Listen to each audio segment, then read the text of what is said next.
What's up, squad? We back at him again, man, when they thought it was finna end. Thank y'all for riding with me. Well, you know you've ever locked in with your boy Stories with V. At this time, family, you already know what I need y'all to do for me. Like, share, comment, smash that subscribe button, y'all. Why? Come on now, we on that road to 100K. And if you're new to the channel, welcome. Thank you for being here. It's an honor and a pleasure. So listen, sit back, relax. You can take a seat on the bed or cop the squad on the toilet seat. I got the rest of the show from here. To that one and only V squad. They know the motto, man. Listen, it ain't no squad like our squad because they don't mob how we mob. So with that being said, we're going to continue to push, mob, put them numbers up, and dominate 2024. It's our year. If you would like to support the channel through Cash App, boom, it's listed right there. If not, please join the membership, man. Exclusive content over there. You definitely want to get involved. If you would like to come on the show and tell your story or have a story told through V, jump in that comment section right now or DM me on one of my platforms. We would love to have you on. Without further ado, mob, y'all know what time it is. Let's jump into them V mob shout outs of the day.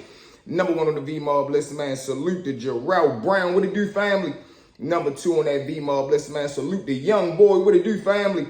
Number three on that V mob list, man. Salute the yellow Tony. What it do, family? Number four on that V mob list, man. Salute the big fella. What it do, family? And number five on that V mob list, man. Salute the Justin YD. What it do, family? And welcome to the V mob family, because that's exactly what we all here, family. Where we come together each and every day, tell an entertaining story, laugh, chill, vibe, take our minds away from whatever we got going on at the time, and try to prevent one person from ever spending one night inside that cell. So without further ado, mob, y'all know what time it is, man. That drug war, part one. Meet me over there, squad. It's a bang over there today. Let's go.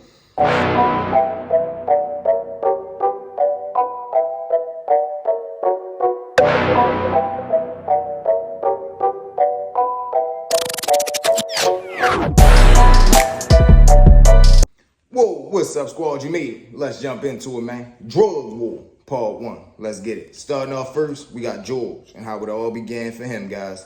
So it all starts one early summer morning. A young George, awakened by the sound of the ice cream truck, he jump about his bed. Now, when he jump about the bed, he hurry up, go through his dresser, find something to throw on, he break downstairs. Now, as soon as he coming down the stairs, he pushes the project door open. When he pushes the project door open, he right there greeted with two dudes out front of the building arguing. Now, he recognized one that's one of his OGs around the way, and the other dude is possibly a dope fiend. Now, as George sitting right there just looking at what's going on because he caught off guard, he notices one of the dudes right there is his OG. He's sitting right there getting into the argument with the junkie dude. Now, as it started to get a little heated, the older guy goes in his dip. He up a joint. Now, when he up the joint, he hit the dude 5 times, point blank range. Bang, bang, bang, bang, bang, bang, bang. Now, when he do that, George just sitting right there looking. He see the whole thing go down. Now, after it get done, the older dude stands over the junkie, hit him one more time. Bang! As he get done doing that, he turn and face George immediately, looking at him in his eyes and say, George, you all right? George not knowing what to do. He said, yeah. The older dude right there looking at him, he said, look, man, this is all right. You ain't see nothing, right? A young George scared but understanding what's going on. He say, no, I ain't see nothing. The older dude goes in his pocket, he grab a $50 bill and he hand it to him. As George runs off to the ice cream truck, he already knew his life would never be the same again.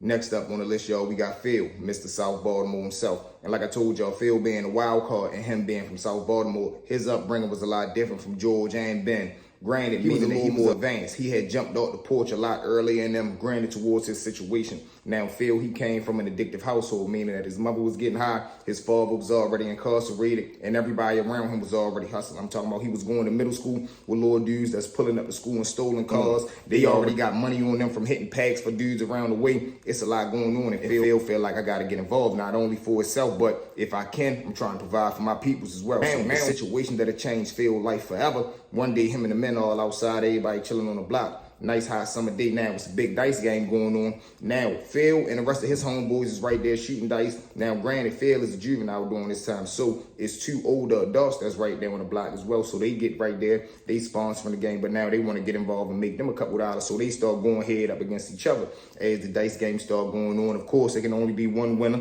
and one loser. So the dude who start losing, he start cracking slick. After he cracks slick, it turns into a conversation. Conversation leads to some disrespectful words. Of course, what happened? One of them gets tired, he done talking, but he ain't got that pistol on him. What does he do? He go in his pocket, whip out that pocket knife. Blink! Now, when he do that, he hit the little dude straight in the face.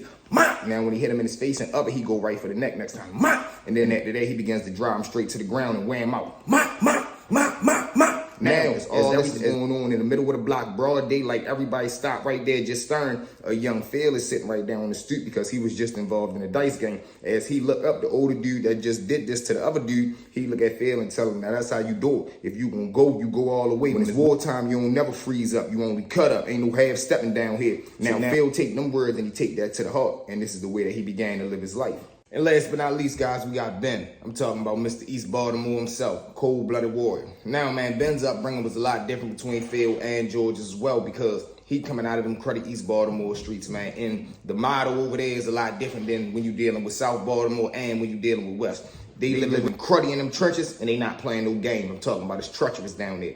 Now, growing up, man, as a juvenile, Ben is outside and he got two real close homeboys. So now one night as they coming through the ranks, they learning how to hustle the OGs around the way, grooming them, teaching them how to rob, teaching them how to do kick doors, teaching them how to steal cars, teaching them how to trump dudes, all kind of nonsense. So now, as they coming up one night, everybody outside on the block, the opposition spin around now. When they spin the Ben and his little mans and them just so happen to be right there. When the ops jump out, they clear the whole block out. Bang, bang, bang, bang, bang, bang, bang, bang, bang. All chopper action. Now, just by fate, when the Ben Goodman ends up getting hit now, he falls on the ground. They right there trying to get him help. Somebody ends up calling the police. By the time the ambos get right there and they rushing down to the hospital, he's pronounced at the scene. So now, granted, fast forward about a week, everybody attend the funeral, and now this put Ben in a wild space in his mind and in his heart because he's so young, and this is one of his first homeboys that he ever losing, so he don't really know how to deal. He don't know how to deal with this. He don't know how to channel this. He don't know how to channel this energy, this anger, this sadness. He's just a whirlwind of emotions. So now, after the funeral get done and everybody go back around the way, y'all already know what it is, man. Only thing on the mind is get back. So as they all sitting right down in the trap, cooling, chilling, smoking, Ben and his other homeboy, like, man, for real, it ain't even on nobody else to get kicked back because the OGs is telling them, man, what y'all gonna do, shorty? I mean, we can spin as a block, but that's y'all homeboy, man. When y'all gonna man up? When y'all gonna say, you know what? They took one of ours, we gonna go back and take one of y'all. OGs is pumping to them like, man, when y'all gonna man up? Y'all gonna have to stand on business. They done came around here and took one of ours, man. Y'all gonna have to go back around there and spin. Yeah, granted, they did come around the block, but one of your homeboys got hit. What, you gonna let somebody take your friend and you ain't gonna go and take one of theirs back? So now they pumping all the negative energy that need to be pumped into Ben to get him hyped to go do what he need to do. As they sitting right there, one of the OGs had them 2 E-pills. He say, man, look, throw them back, man, and see if that change y'all temperature. Ben and his homeboys throw the 2 E-pills back. Within an hour, man, they jigging, rolling, and they jaws locked up, as they see. And they ready to go, man. Ben and his homeboy load up in the car, ski mask, glove, and 2 loaded hammers in the car. As they squeezing down the block, the only thing that they keep telling themselves is, man, this for our homeboy right here, man. Ain't no ifs, ands, or buts. They gotta go. Now they pull down the block a little bit more, turning their lights off. They jump out the car, and y'all already know the rest is history. Bang, bang, bang, bang, bang, bang, bang, bang, bang, bang, bang, bang, bang, bang, bang, bang, bang. Both of them get weighing the whole curb out. As they do, bullets flying everywhere, they head toward the targets fall, hit the ground. After they hit both of the targets fall right down the ground, trying to crawl away. Ben and his other homeboy slowly make their way over there, see him crawling towards the curbs. Ben and his homeboy walks over there, and they both stand over one of them a piece and give him 2 more to the head. Bang, bang! They walks off, jump back in the car, head back over to their side of town. Ben's life would never be the same again. Part 2 coming tomorrow. With that being said, family, let's jump into story number 2. Now, Mob, story number 2, man, wild situations when these dudes get involved with these wild females or the females that they chose, but they not understanding what they signed up for. Things can completely end up going left. So let's ride, y'all. Now, we got one of my good homeboys or whatever the case may be, and during this time, he got a fetish or a real big fad for females that come with issues, that come with problems, that come with police reports, that come with fight marks, bite marks, scratches, and everything else up under the sun. But this is his style right now. This is the thing that he looking for. So boom, during this time, he messing with a little female. Granted, during this time, she gets into a little situation at our house. She ends up leaving. When she leave the house, she gets a hotel room for 30 days. So now they wasn't living together during this time because neither one of them was in the right state of mind or right state in life for them to be under one roof together, paying bills and being responsible or anything under that nature. So now she gets the hotel room, but of course he pulling up there, staying the night every night. Now he got his own situation that's going on in the streets. He at war with a little set of dudes that's on the other side of the town. So now every day that he coming outside, he got 2 loaded weapons on his hip because, of course, he had war. So that means when he get up in the morning, right after he brush his teeth, he putting that on his hip and he hit it out to go ahead and conduct whatever he got to conduct. So whereas though at the end of the night, when he done doing what he do, he coming back in the house with that same energy. So that's putting her in one room with him with 2 loaded weapons in the room. So God forbid if anything ever happened, she just as responsible if he don't ever step up and take the charge. So that's always something to think about when you dealing with these type of situations. So now this night when he gets in the house, everything going good. They roll up, order some food, smoke a blunt. They end up doing a 1-2. Now when they get done, he gets up, he hop in the shower. When he hop in the shower, he not thinking or remembering that his phone is out there in his pants pocket and that he been in the streets doing all kind of crazy nonsense. Boom, but she does. So when she hear that he get in the shower, when he in there turn the music on, whatever the case may be, boom, she go in his pants pocket, grab the phone. She get to going through the phone. She find exactly what she looking for. He out in the streets doing all kind of nonsense with all kind of crazy females. So now she goes off. She busts in the bathroom, get the zapping on him. Use a whole motherfucking clown. Use a dirtball out here messing with these bum ass females. Man, listen, you lucky man, get out my room, get out my life. I don't even want to say nothing to you. You just disgusting. So now he jumping out the shower, whatever the case may be. They arguing. Now when he jump out, he like, what? Stop playing with me. So they get into a fuss, whatever the case may be. So she say, you know what? Matter of fact, don't go nowhere. Your ass ready to go right to fucking jail. So he looking like, huh? So now he in the mind frame of thinking she playing because she just saying that because she mad about what she found in the phone. Little do he know she dead serious. So boom, when she say that, she shoots off into the bathroom and she really called the police. Now he out there, instead of him worrying about his freedom or what he got going on in the room, he more so worrying about trying to right his wrong as far as him messing with the other females. So now he going to the door, banging, ripping and running, complaining, this, that, and the third. So now she comes out the bathroom because she already done baked this cake. She already done called the police. So now all she doing is trying to keep him in that room until the police get there.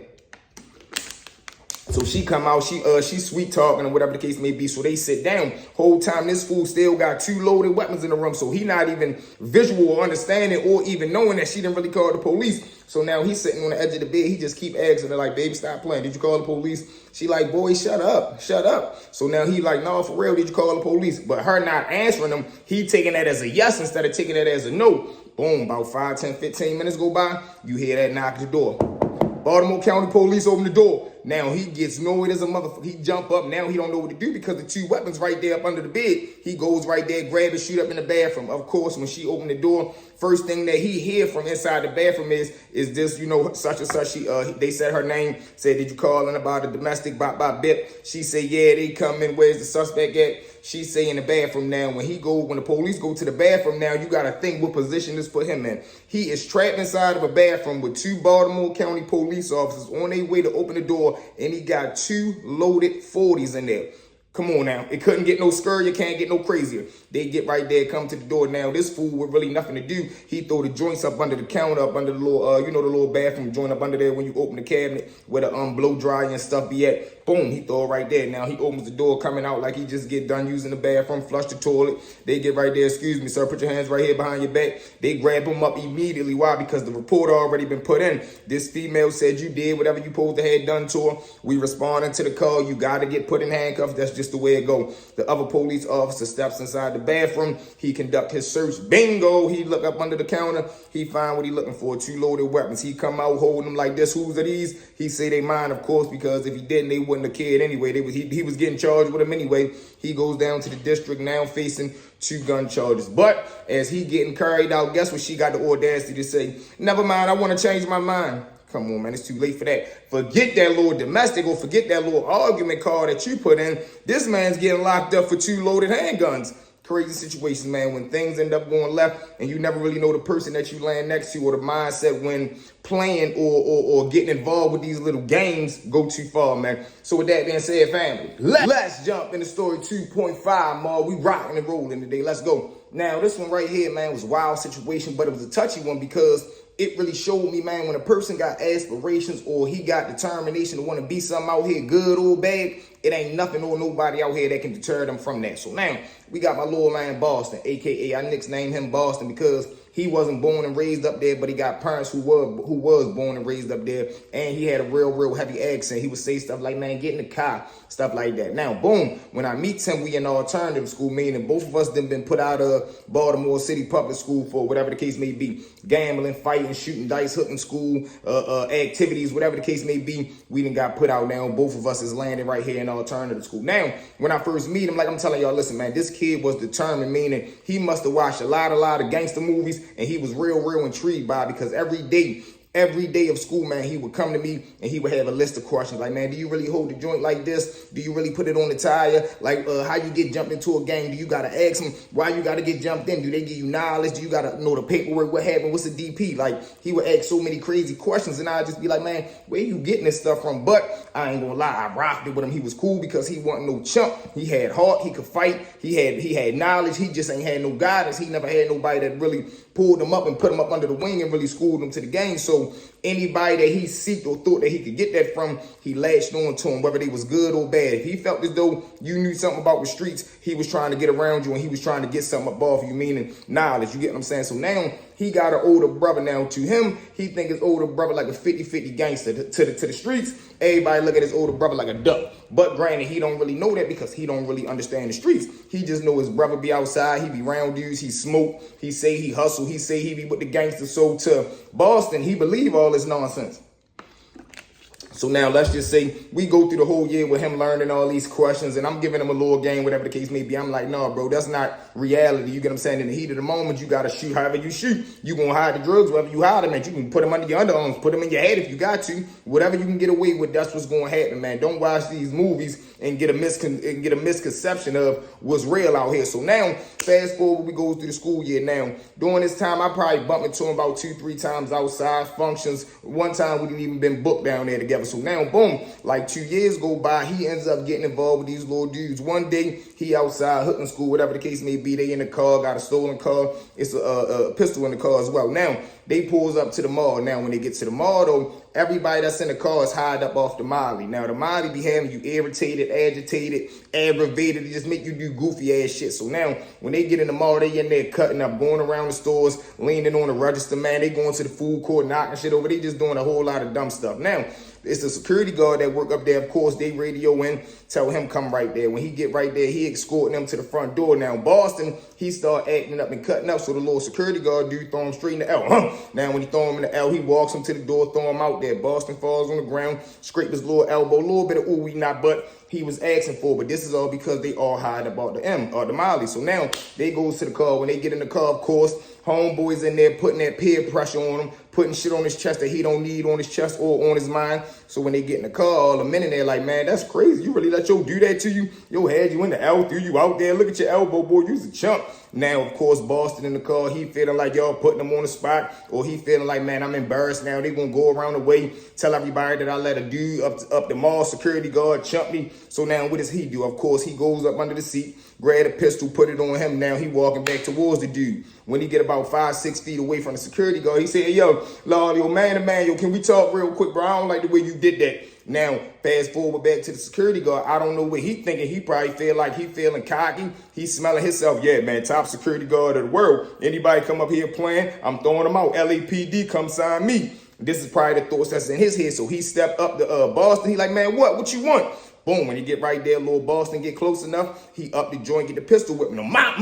Now, when he put it on him like 2-3 times, Shorty get the fall and he ball up. Of course, now all the homeboys in the car, they snap into reality, saying what's going on. Everybody jump out the car. Now they want action. Everybody runs over there. They stomp the little security guard dude out.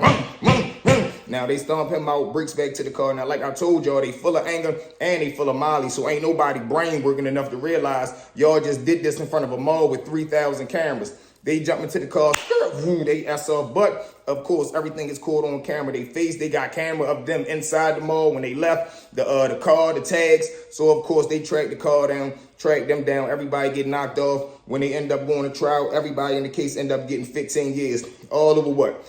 Backtrack 2 years to when he was green and ain't know nothing about the streets to now he got 15 years. Like, Crazy situations, man. But y'all know how I go, family. With that being said, Maul, let's jump into story number 3. Let's rock and roll, Maul. We bouncing to the joint right quick. Now, this one right here, y'all, is when these dudes be so much of a flip-flopper and point picker the way as though they don't even know what side of the fence that they want to play on. And they be so caught up on trying to be down and being loyal to everything that they loyal to nothing. Trying to be loyal to everybody that they so much loyal to nobody. So let's sit back and rock and roll, y'all. Now, we got the Lord dude. Let's bounce to the joint. We over the joint during this time. And when you fall in the system, you're going to have different sets of groups and gangs. Now, granted, also during this time, this is me learning that every gang that's the same gang is not the same gang. Let me break that down.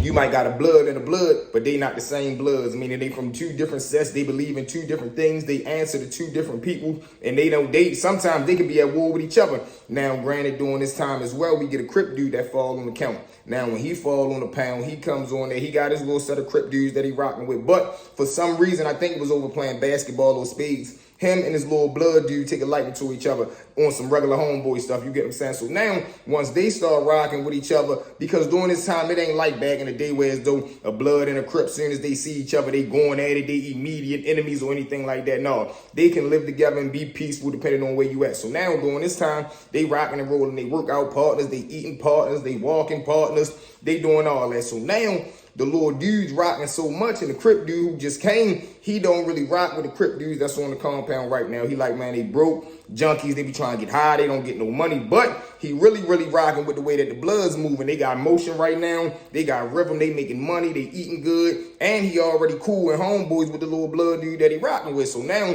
one day, this fool gets the brilliant idea. He tell a little blood dude that he rocking with, look, man, he trying to flip-flop, meaning he don't want to be a Crip no more. He want to turn to become a blood. Now, granted, anybody with common sense is going to look at this man like, well, if you're not going to be loyal to a gang that you already with, why would I think you would be loyal to us? Meaning, that's just like meeting a girl cheating on her boyfriend, and then y'all 2 link up and she tell you, oh, babe, I would never cheat on you, but I met you cheating, so I know that's in your bloodline. I know that's your type, or whatever the case may be. So him being a disloyal fool, anybody with common sense would be like, man, I don't know, we ain't doing that, bro. You got to stick with your people, rock. You leave with who you came with, but he not on that tight time. So now the little blood dude looking like, man, why you want to do that? Because, man, these niggas up here broke, man. They suckers. They ain't got no motion. They ain't doing nothing. They ain't making nothing happen. If anything was to ever happen, he feel like he would be in harm's way dealing with these dudes. So now the little blood dude like, man, I don't really know about all that. So now, fast forward about a week. One day we all down there in the basketball court.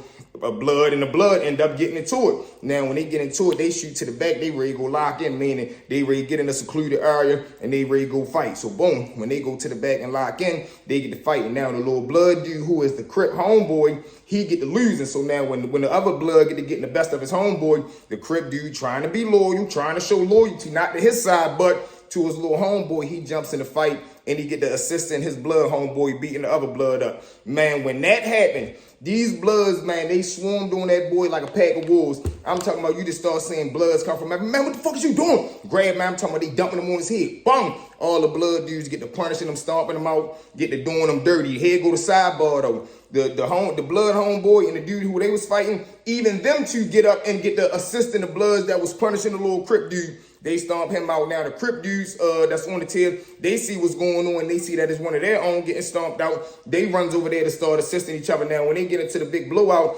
everybody go to lockup. Now when everybody go to lockup, and now it's time to figure out, all right, man, what was all that about, man? What happened? When it finally comes out that the little dude was trying to flip-flop and not be a Crip no more and become a blood, they like, all right, that's a bet. Everybody go ahead and do their lockup time, man. When Shorty, the Crip dude who wanted to flip-flop, when he comes off a lockup and get back to the compound, man, the Crips punished him. And guess what? He was back up in medical, and then he had to get transferred, man. All from trying to be so not loyal and be loyal to somebody that you just met, although you could have been loyal to your friend, but you don't get involved in another gang politics when you already got your own gang politics. That's why it's best to not get involved with no gangs or no politics, man. Y'all always remember that. But with that being said, family, you know what it is. Thank y'all for riding with me. Well, you know if you ever locked in with your boy Stories with V. At this time, family, you already know what I need y'all to do for me. Like, share, comment, smash that subscribe button, y'all. We'll be at 100K in no time, man. From the bottom of my heart, salute to each and every one of y'all, man. The V squad, V mob. It ain't no squad like our squad because they don't mob how we mob. So make sure we continue to like the video, comment the video, share the video, and we're going to dominate this algorithm, man. And also make sure you tell a friend to rush over here. Also, y'all, jump on the memberships, man. Let's see if we can get 3 new members. They $4, man. So jump on there and support the kid, man. Listen, V-Mob, I love y'all, man. Ain't no me without y'all. V-Mob, we out. Let's go.